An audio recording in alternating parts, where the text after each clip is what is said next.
श्री स्वामी समर्थ तुम्हा सर्वांचे आपल्या यूट्यूब चॅनलवरती मी अगदी मनापासून स्वागत करते। तुमच्या मनातील सर्व चांगल्या इच्छा स्वामी महाराज पूर्ण करोत हीच स्वामींच्या चरणी प्रार्थना करते आणि आजच्या व्हिडिओला सुरुवात करते।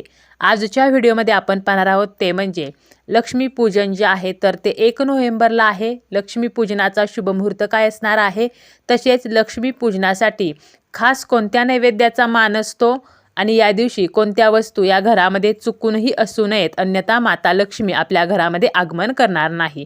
तर अशी संपूर्ण माहिती आपण आजच्या या व्हिडिओमध्ये पाहणार आहोत। व्हिडिओला सुरुवात करण्या अगोदर तुम्ही जर चॅनलवरती नवीन असाल आणि पहिल्यांदाच माझे व्हिडिओ पाहत असाल तर चॅनलला सबस्क्राईब करा। व्हिडिओ माहिती पूर्ण वाटला, व्हिडिओ आवडला तर व्हिडिओला लाईक करा। लक्ष्मीपूजन हा अत्यंत खास दिवस मानला जातो। या दिवशी माता लक्ष्मीची विधिवत पूजा केली जाते। या दिवशी माता लक्ष्मी जी आहे तर ती सर्वत्र संचार करते आणि ज्या ठिकाणी स्वच्छता, सौंदर्य, उत्साह असतो तर त्या ठिकाणी माता लक्ष्मी प्रसन्न होऊन आशीर्वाद देत असते। त्याचप्रमाणे असे सुद्धा म्हटले जाते की संचार करता करता ज्या घरामध्ये संयमी लोक आहेत, कर्तव्यदक्ष लोक आहेत, संस्कारयुक्त कन्यापुत्र आहेत तर अशा घरामध्ये माता लक्ष्मी अखंड वास करते। आपण आपल्या कष्टाच्या माध्यमातून आणि धर्माच्या माध्यमातून जे काही धन मिळवलेले आहे तर अशा धनाची पूजा ही लक्ष्मी पूजनाच्या दिवशी केली जाते। दिवाळीच्या 5 दिवसांपैकी अत्यंत महत्त्वाचा दिवस असा हा लक्ष्मी पूजनाचा दिवस असतो। आपल्या ऐश्वर्याची वृद्धी करणारा हा दिवस मानला जातो। रंक असो वा राजा, शेतकऱ्यापासून उद्योगपतीपर्यंत, कामगार ते कारखानदार, प्रत्येकजण आपापल्या परीने आपल्याला जसे जमेल तर तसे लक्ष्मीपूजन करत असतात। आपण वर्षभर जे काही धन कमवतो, पैसा कमवतो तर याला सात्विक अधिष्ठान प्राप्त व्हावे अशी प्रत्येकाची इच्छा असते आणि म्हणूनच हे लक्ष्मीपूजन केले जाते। यंदा 2024 मध्ये लक्ष्मीपूजन जे आहे तर ते 1 नोव्हेंबरला आहे।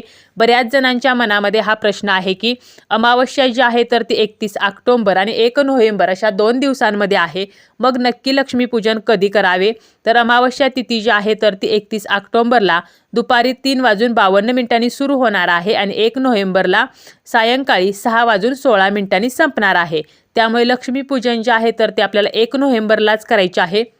त्याचप्रमाणे अमावस्या जी आहे तर ती 6:16 संपणार आहे आणि लक्ष्मीपूजन जे आहे तर ते संध्याकाळी केले जाते। मग आता जर अमावस्या तिथी संपणार आहे तर मग लक्ष्मीपूजन नक्की कधी करावे, शुभ मुहूर्त काय असणार आहे?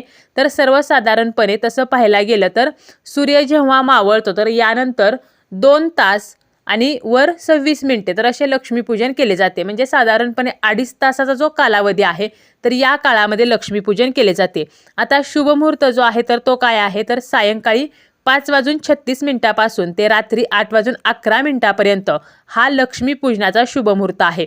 परंतु ज्यांना अत्यंत शुभ मुहूर्तावरती लक्ष्मीपूजन करायचं आहे, म्हणजे अमावस्या तिथी सुरू असताना लक्ष्मीपूजन जर करायचे असेल तर संध्याकाळी 5:36 पासून ते संध्याकाळी 6:15 पर्यंत हे लक्ष्मीपूजन आपण करू शकतो। कारण अमावस्या जी आहे तर ती 6:16 संपणार आहे। परंतु आपल्याला जर या वेळेमध्ये लक्ष्मीपूजन करणे शक्य झाले नाही तर रात्री 8:11 पर्यंत किंवा आपण साधारणपणे 8:30 वाजेपर्यंत जरी लक्ष्मीपूजन केले तरीही चालेल। त्याचप्रमाणे आपल्याला या दिवशी कोणता नैवेद्य दाखवायचा आहे तर बघा, या दिवशी माता लक्ष्मीला काही नैवेद्य जे प्रिय आहेत तर ते दाखवले जातात। जसं की फळांमध्ये डाळिंब, श्रीफळ, सीताफळ तर ही फळे आपण पूजेमध्ये ठेवू शकतो। त्याचप्रमाणे शिंगडा जो आहे तर तो नदीच्या काठावरती आढळतो आणि मग तो सुद्धा लक्ष्मी मातेला अतिशय प्रिय आहे। त्याचप्रमाणे मिठाईमध्ये केसर भात असेल, तांदळाची खीर, हलवा तर हे पदार्थ सुद्धा माता लक्ष्मीला प्रिय आहेत, हे सुद्धा आपण ठेवू शकतो। आणि सर्वात महत्त्वाचा नैवेद्य जो लक्ष्मीपूजनाचा असतो तर तो म्हणजे लाह्या, बत्ताशे। आपण ज्या छोट्या छोट्या सुगड आहेत तर त्यामध्ये भरून आपल्याला हे लाह्या, बत्ताशे ठेवायचे आहेत। त्याचप्रमाणे पुरणपोळीचा जो नैवेद्य आहे तर तो सुद्धा या दिवसाचा खास नैवेद्य मानला जातो। आता या दिवशी आपल्या घरामध्ये कोणत्या वस्तू नसाव्यात तर माता लक्ष्मी जी आहे, ज्या ठिकाणी स्वच्छता आहे तर अशाच घरामध्ये प्रवेश करत असते। स्वच्छता जी आहे तर ती माता लक्ष्मीला अतिशय प्रिय आहे, त्यामुळे आपल्या घरामध्ये कानाना कोपरा जो आहे तर तो स्वच्छ असायला हवा. आपल्या घरामध्ये चुकूनही जाळं जळमट जी आहेत तर ती असायला नकोत. ज्या घरामध्ये जाळे जळमट आहेत तर अशा घरामध्ये माता लक्ष्मी कधीही येत नाही.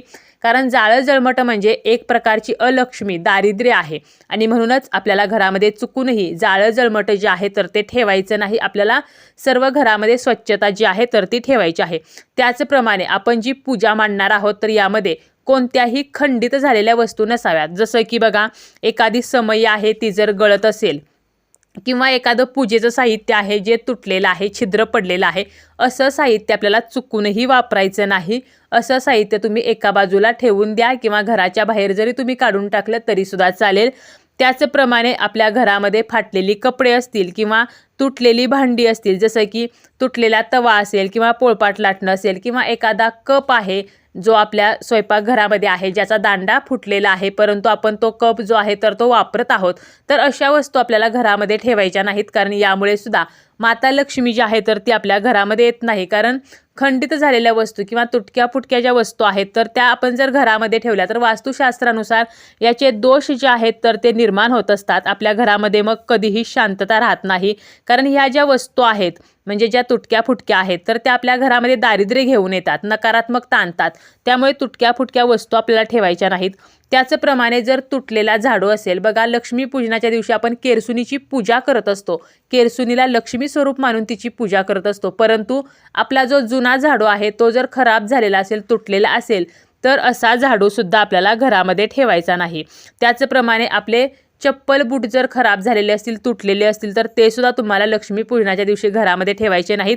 कारण ज्या चपला असतात तर या चपलांमार्फतच दारिद्र्य जे आहे तर ते आपल्या घरामध्ये प्रवेश करत असते आणि म्हणूनच आपल्याला काय करायचं आहे, घरामध्ये तुटलेले चप्पल बूट ठेवायचे नाहीत. बंद पडलेले इलेक्ट्रॉनिक वस्तू असतील, बंद पडलेली घड्याळे असतील तर अशा ज्या वस्तू आहेत तर या वस्तूसुद्धा काय करतात तर आपली जी घराची प्रगती आहे तर ती प्रगती होऊ देत नाहीत. म्हणून अशा वस्तू आपल्याला लक्ष्मीपूजनाच्या दिवसा घरामध्ये ठेवायच्या नाहीत. त्याचप्रमाणे आपल्या घरातलं वातावरण प्रसन्न, आनंदमय, सात्विक ठेवायचं आहे. घरामध्ये स्वच्छता ठेवायची आहे.